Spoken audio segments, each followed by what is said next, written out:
अर्चना खींचती हुई अपना सारा गुस्सा रसोई के बर्तनों पर निकाल रही थी। पता नहीं किस जन्म की दुश्मनी निकाल रही थी।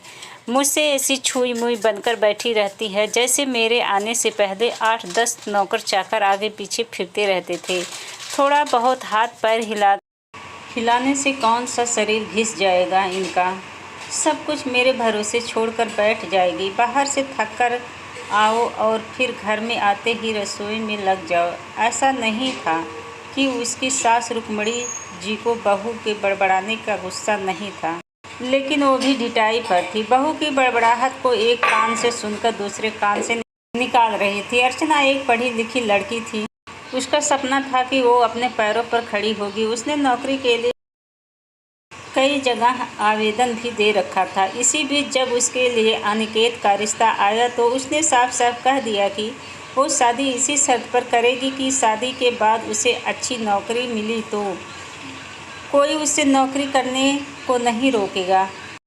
आखिर इतना पढ़ने लिखने के बाद वो घर पर नहीं बैठ सकती। अनिकेत और उसके घर वालों को इस बात से कोई आपत्ति नहीं थी कि उनकी बहू नौकरी करेगी। इसके लिए दोनों तरफ से खुशी खुशी ये रिश्ता हो गया। शादी के कुछ दिनों बाद ही अर्चना का जॉइनिंग लेटर आ गया। जिस दिन अर्चना ने अपने ससुराल वालों से कहा था कि वो अब नौकरी करेगी तो उसकी सास रुक्मणी जी ने सारे परिवार के सामने कह दिया था, बहू नौकरी करे इससे मुझे कोई आपत्ति नहीं है।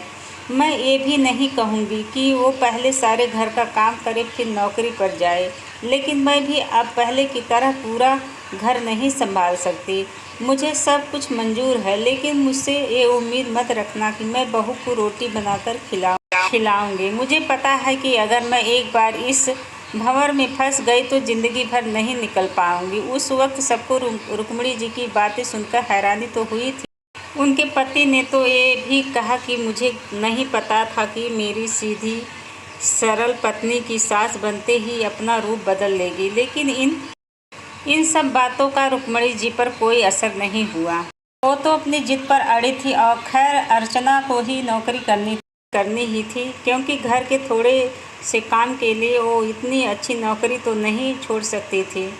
वही उसके पति और ससुर जी ने भी नौकरी का इजाज़त दे दी थी, तो फिर भी वो कहाँ रुकने वाली थी। इस समस्या का ये हल निकाला गया कि घर के कामों के लिए एक काम वाली और खाना बनाने के लिए कुक रख ली गई। खाना बनाने वाली सुबह और शाम का खाना बनाकर चली जाती। अर्चना का काम था ऑफिस से आकर बस खाना परोसना। यूं ही दिन निकल रहे थे। अर्चना की शादी को 2 साल हो चुके थे। अब तो अर्चना और बाकी घर वालों को इस रूटीन की आदत हो गई थी, लेकिन मुश्किल तो तब होती थी जब कभी खाना बनाने वाली छुट्टी ले लेती थी। ऐसा ही कुछ इन 2 दिनों से हो रहा था, जिस कारण से अर्चना खिजी हुई थी। ऑफिस से आकर रोटी बनाना उसे बहुत बड़ा बोझ लगता था। वैसे तो रुक्मणी जी ने इन दिनों में सब्जियां काट कर बना देती थी, लेकिन बहू के ऑफिस से आने के बाद रसोई में झांकती भी नहीं थी। उस समय अर्चना की अपनी बैठी हुई सास बहुत चुपती थी और वो बड़बड़ाती रहती थी और रोटियां बनाती। बाद में अपनी माँ से फ़ोन पर भर भर शिकायतें करती, जिसके बाद उसे थोड़ा सा सुकून मिलता था।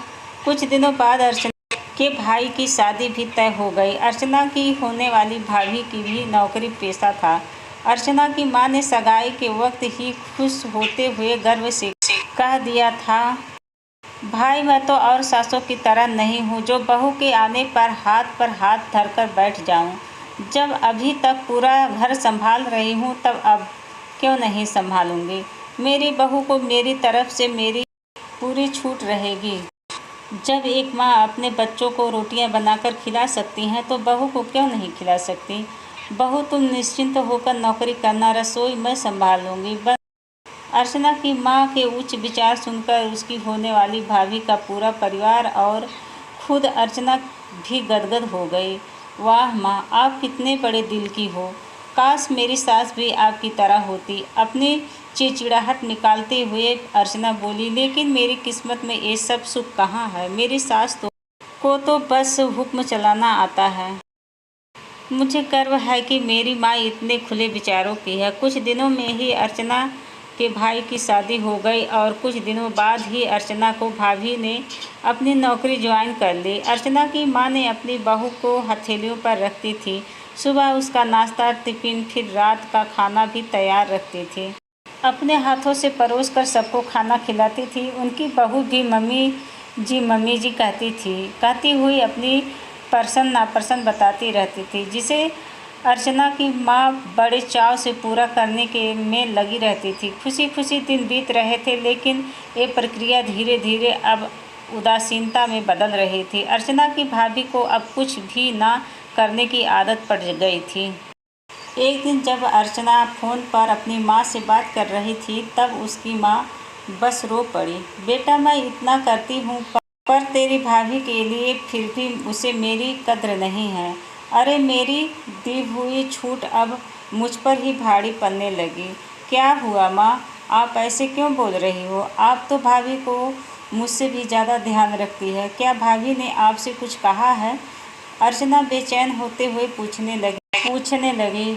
कुछ क्या बेटा, अब तो सब कुछ वो मुझे ही कहती है। एक ऑफिस से आने के बाद एक गिलास पानी के लिए भी मुझे आवाज़ देती है। नाश्ते में थोड़ी देर हो जाए तो मदद करने के बजाय गुस्सा होकर यूं ही बिना खाए चली जाती है। आखिर मेरा भी कुछ आत्मसम्मान है या नहीं? मैं तो उसके लिए बस काम वाली बनकर ही रह गई हूँ। माँ, ये तो बहुत गलत बात है। आप भाई से साफ साफ कह क्यों नहीं देती कि आप अपनी बीवी की लगाम खींच कर रखें? आप माँ है, कोई नौकरानी नहीं। भाभी नौकरी करती है, इसका मतलब ये नहीं कि आप पर हुक्म चलाएंगी। किस मुँह से कहूँ बेटा? पहले तो खुद मैंने ही आगे बढ़कर कुल्हाड़ी अपने पैर पर मारा, फिर शिकायत किससे करूं? तेरे पापा ने तो कहा भी था कि बहू को ज़्यादा छूट दोगी तो बाद में पछताओगी, लेकिन मैं ही बड़ाई की भूखी थी जो अपनी बहू को सर पर चढ़ा लिया। एक बात कहूँ बेटा, तू चाहे अपनी सास को कुछ भी कह, लेकिन समधन जी का एक फैसला सही था कि वो बहू को रोटी बनाकर नहीं खिलाएगी। एक बार तो सबकी नज़रों में बुरी लगी, लेकिन अक्कड़ सास की तो बन गई। लेकिन आगे के लिए कम से कम अपना आत्मसम्मान तो बचा लिया। अब ना तो तू उन्हें कोई ताना दे सकती और ना ही कोई रिश्तेदार। काश मैंने भी शुरू से ही एक घर गृहस्थी की पूरी जिम्मेदारी अपने सर पर लेने से इनकार कर दिया होता, तो फिर आज मेरा ये हाल ना होता। माँ की बातें सुनकर अर्चना निशब्द हो गई। भारी मन से उसने फ़ोन रख दिया। बाहर हाल में आकर देखा तो सास ससुर आराम से बैठकर बातें कर रहे थे। बातें करते करते उनकी सास अपने नाखूनों पर नेल पेंट लगा रही थी, जिसे देखकर ससुर जी उन्हें चिढ़ा रहे थे। अब बुढ़ापे में ये फैशन करके किसे दिखाओगी? मेरी तो नज़र भी कमज़ोर हो गई है। अर्चना की सास मुस्कुराते हुए बोली, किसी को नहीं दिखाना मुझे, मैं तो अपनी खुशी के लिए लगाती हूँ। सारी उम्र तो घर गृहस्थी में उलझी रही, अब अवकाश का वक्त आया है तो अपने शौक़ तो पूरे कर लूँ। पता नहीं कब भगवान के घर से बुलावा आ जाए। पता नहीं आज क्यों अर्चना अपनी सास की बातें सुनकर चिढ़ नहीं रही थी, बल्कि वो भी मुस्कुरा उठी। सही तो कह रही हैं मम्मी जी, एक गृहिणी को अपने लिए वक्त ही कम मिलता है। पहले अपने बच्चे को पाल पोस कर बड़ा करो, फिर कामकाजी बहू आ जाए तो उसे और उसके बच्चे को संभालो। काश मेरी माँ ने भी मेरी सास की तरह पहले ही कह दिया होता कि बहू को रोटियां बनाकर नहीं खिला सकती, तो आज उनकी ये दशा नहीं होती। तो दोस्तों, ये एक बहुत ही शिक्षाप्रद कहानी है। आप और आपकी बहू के लिए ये सभी को शिक्षाप्रद है।